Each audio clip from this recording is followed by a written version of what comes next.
the overuse of AI is ruining everything. I've had this sentiment for a while. AI this, AI that, AI in every app, AI doing this, AI doing that, just ChatGPT plugged into everything. People talking about AI. Baffles my brain, does my head in. I feel it, and here I am contributing to that feeling by making videos about AI. The difference is, I feel like most people are almost like active commentators. They're looking at what's going on in the AI space, and then they're talking about it. And I think a lot of that is to kind of, because it is a hot topic, because the AI and robotics revolution's here. It's going to change all of our lives. There's no doubt about that. I did a video, the last video, where I went in a time machine 20 years into the future, and capitalism's not what it is now. Everything's changed. Go watch that video if you want to hear my take on what happens 20 years from now, because I've seen it. I went in a time machine created by AI, and I've seen the future, and I report it in that last video. Anyway, before you think I'm nuts, let's talk about how AI is ruining everything. And like, I'm as guilty as the next person. AI this, AI that. It's amazing. I tell you why it's amazing, right? Go back 25 years ago to the start of the internet, start of the World Wide Web, start of e-commerce, where things were really starting to get going. And I know someone will go, no, the internet was born in 1965 by a British professor. Whatever, dweeb. Not talking about that. I'm talking about the World Wide Web, e-commerce, and everything as we know it. The thing that I rode the wave of to make over $22 million online. Pretty much a lot of it passively. Hey, I put the work in. I've probably done a good 5-6 years of slog. But like, other than that, I've had about the best part of 20 years being semi-retired because of riding the wave of the internet. I missed the Bitcoin revolution. I got into that a few years ago, made some decent money, but I've not made proper money with Bitcoin and stuff. Well, the new opportunity is AI. And less so for normal people like us, but robotics. But like, AI is the new revolution. It's the new internet. It's the new Bitcoin. So of course people are interested. And you know what everybody wants? Everybody wants this, right? Especially entrepreneurial types or business opportunity types, people that want to make money and want to change their lives. What they actually want is a big red button they can press and it just makes them money. They don't want to do the work. They don't want to put the time or effort into it. They don't want to learn. They just want to press a button. If they could press a button and make money, that's the ultimate thing to them, because nobody really wants to do anything. Well, AI, or the promise of AI, is that big red button. Press that button, maybe a green button. You press that green button and money pops out. Green money pops out. That's how the internet's been for me. I've run remote businesses for over 20 years, remote online businesses. Like I say, most of that time, passive.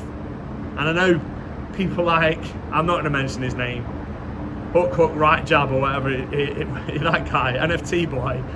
Like, I'm not hating on him either. Oh God, that sounds bad. I should remake the video. I'm not gonna though. I know he talks about, I've seen him talk in the past about passive income's not a thing, because you never had any. You've never had any. Passive income's a thing because over the last 2.5 decades I've been trading online. About 2 decades of it I've not been active. I mean, maybe all right, maybe a decade at, maybe 10 years I have, which means 15 years I haven't. I've had passive income online. Anyway, AI takes us closer than ever to that big green button you can just press. Entrepreneurial types, business opportunity seeker types, they just want freedom.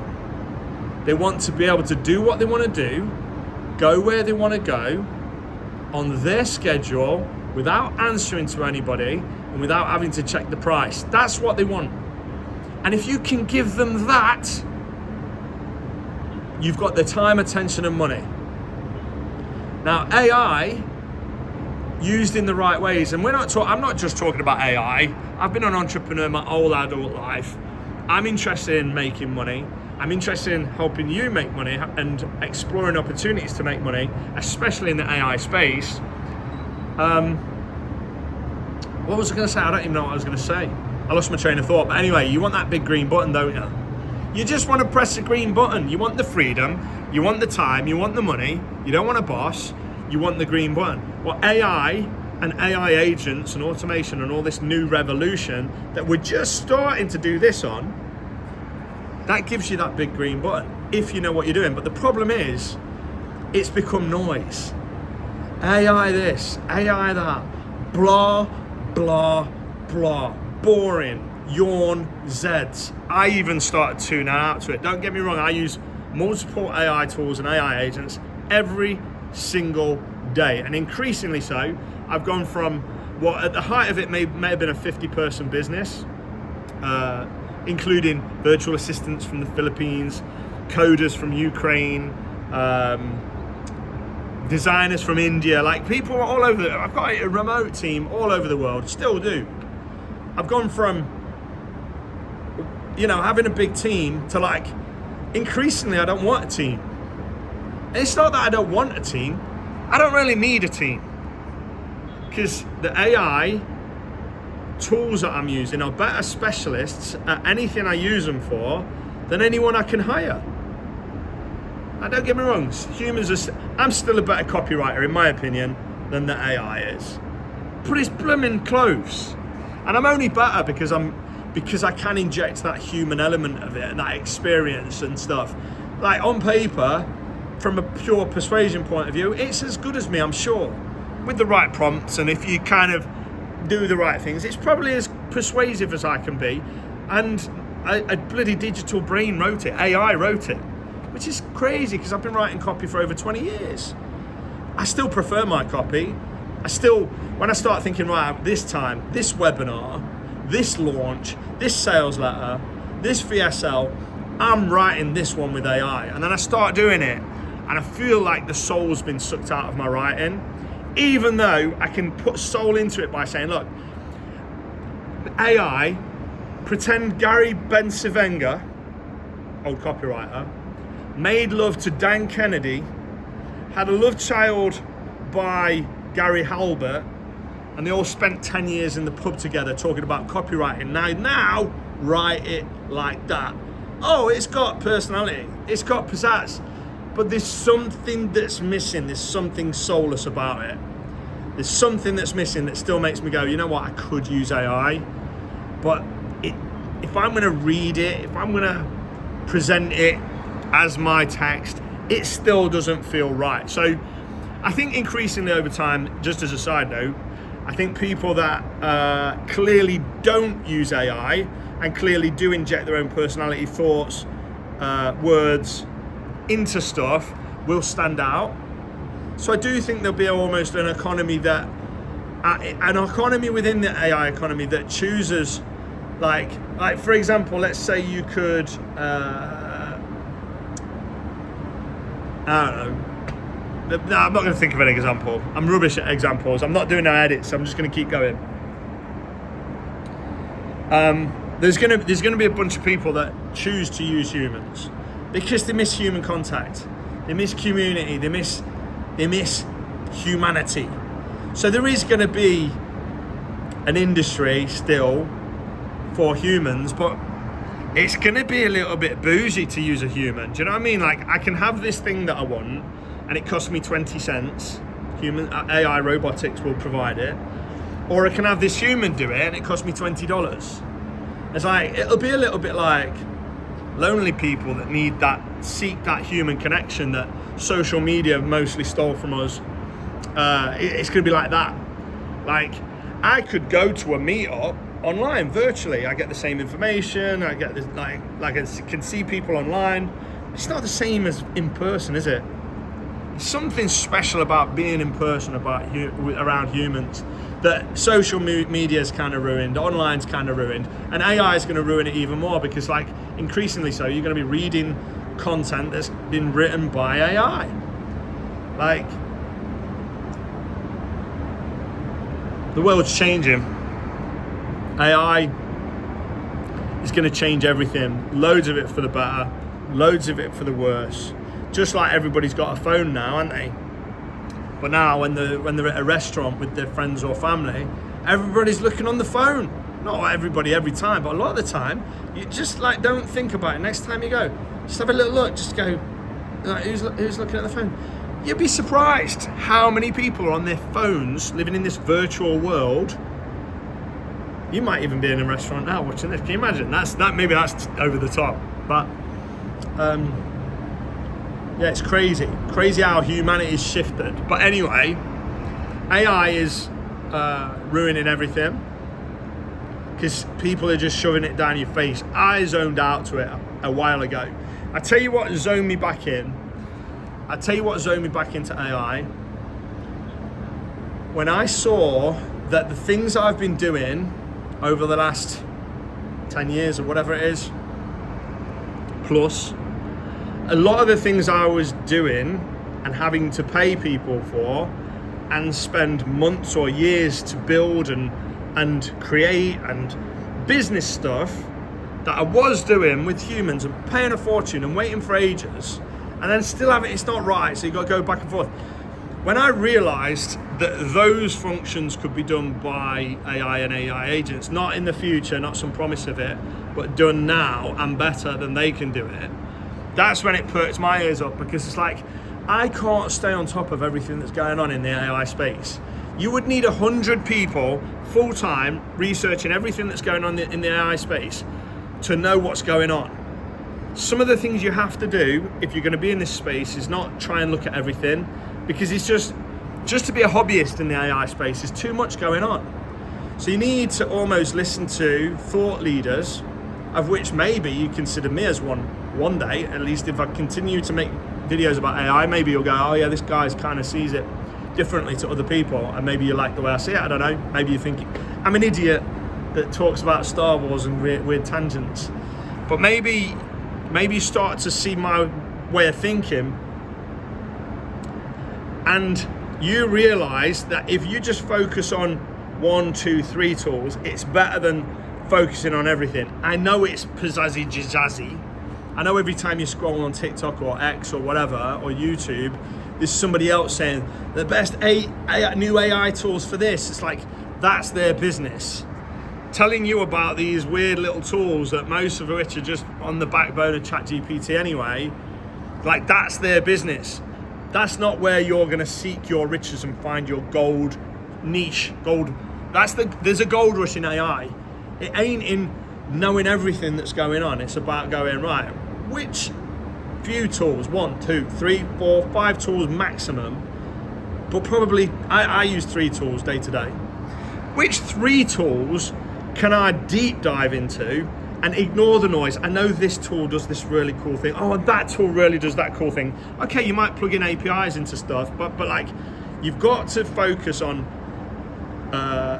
stop being like some AI bird watcher. You know, like these bird watchers or a train spotter. You know, train spotters. What absolute weirdos. Like, if you're a train spotter, please explain it to me. Like, oh, there's a train here. Ugh. Like, I kind of understand stamp collecting more than train spotting. But so you could tell somebody, oh yeah, I saw this train once. Like, oof, you got nothing else better to do with your life. But it's like, that's become like AI everywhere. There's like train spotters. Oh, I saw this new AI tool. Yeah, but did you use it? Did you even use it?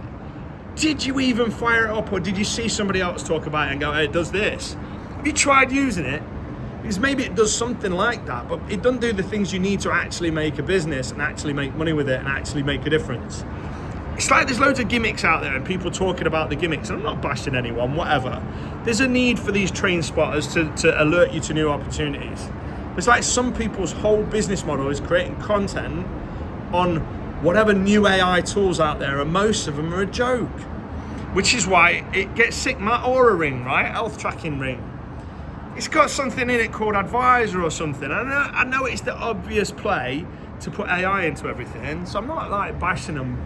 But it's like, oh, I can talk to ChatGPT. about my thing with one click by talking to advisor.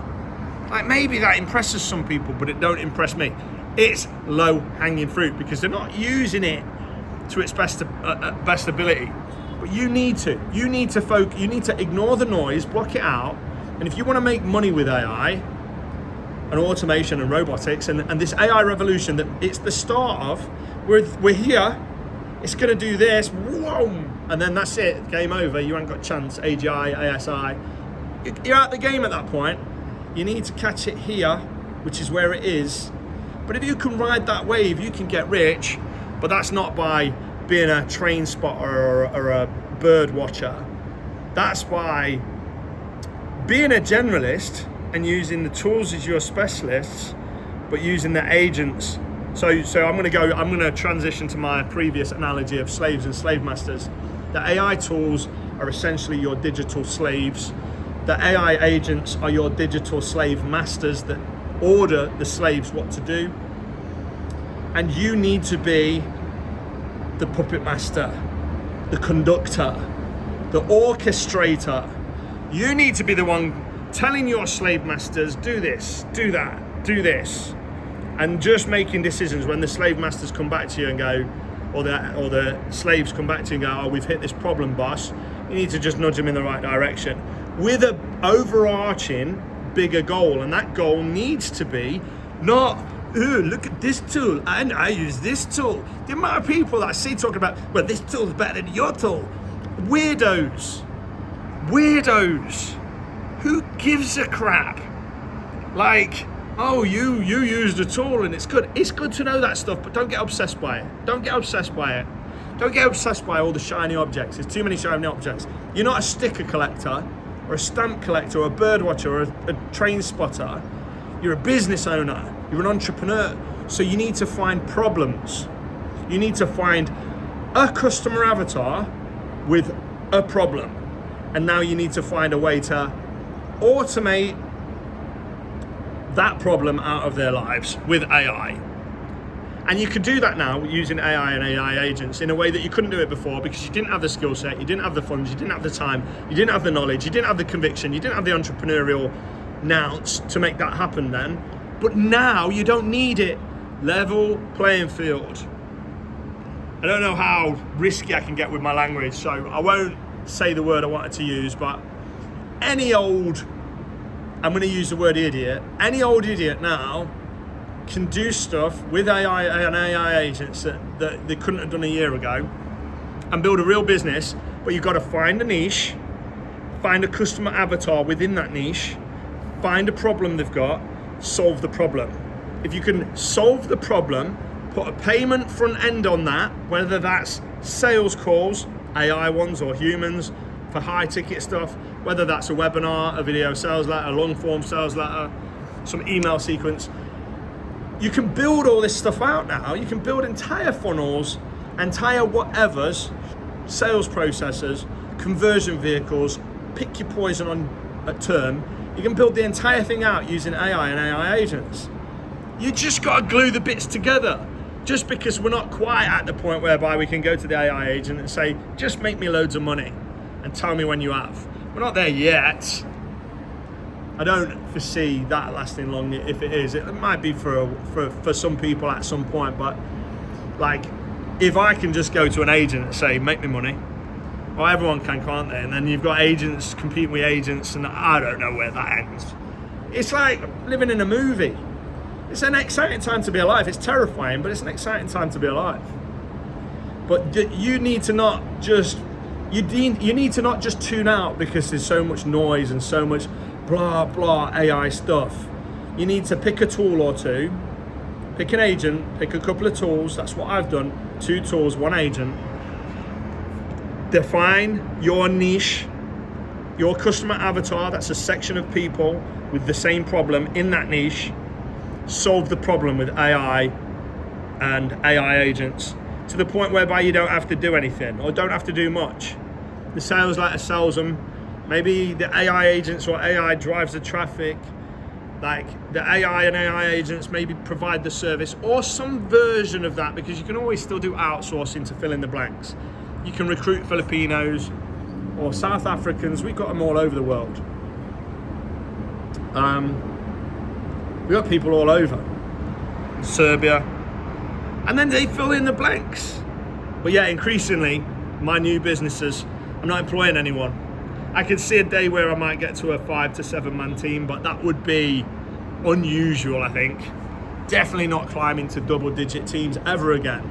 I can't see me needing more than 2 or 3 people, really, as long as I'm using the AI and AI agents as my slaves and slave masters.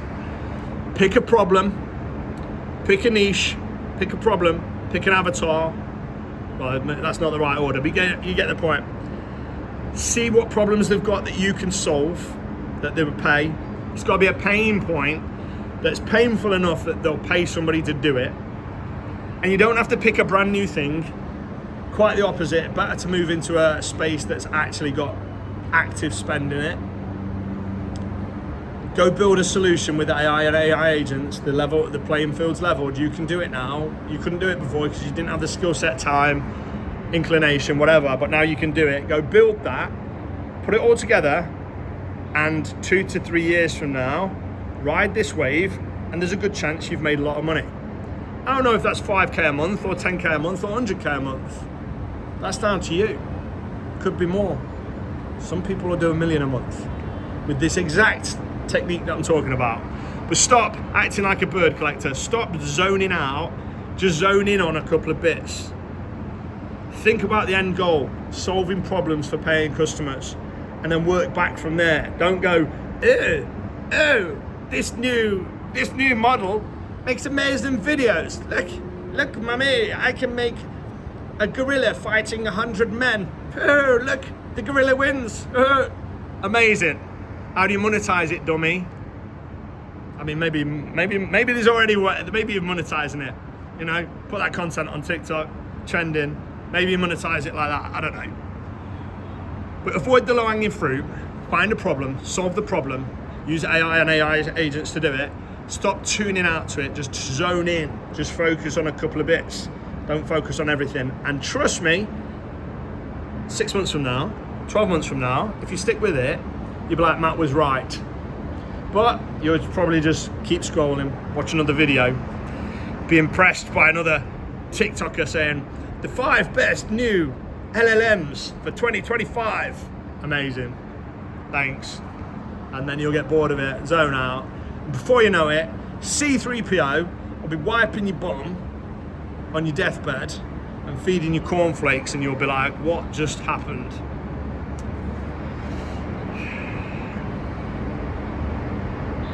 Do you like this style of video, or should I just tone it down a bit? I can be a little bit more how to do this if you like.